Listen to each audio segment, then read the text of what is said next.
Brexit. Now that the UK has officially notified the European Council of its intention to leave, what's next? The next steps were agreed by all member states years ago and are set out in Article 50 of the EU Treaty. The other 27 leaders of the European Council adopt guidelines for the negotiations with the UK.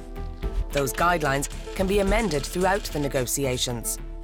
The ministers in the Council of the EU, also meeting in an EU27 format, authorise the opening of negotiations. They appoint the Commission as the EU negotiator and adopt negotiating directives. On behalf of the EU27, the Commission negotiates with the UK, reporting back to the leaders in the European Council and the ministers in the Council. The European Parliament is closely and regularly informed.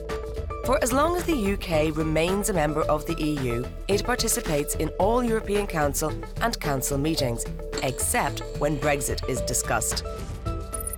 After the end of negotiations, the consent of the European Parliament is required. The deal is then ready to be concluded by the Council. When the agreement enters into force, the UK is no longer an EU member, and the EU treaties cease to apply to it. Find out more on the Council website.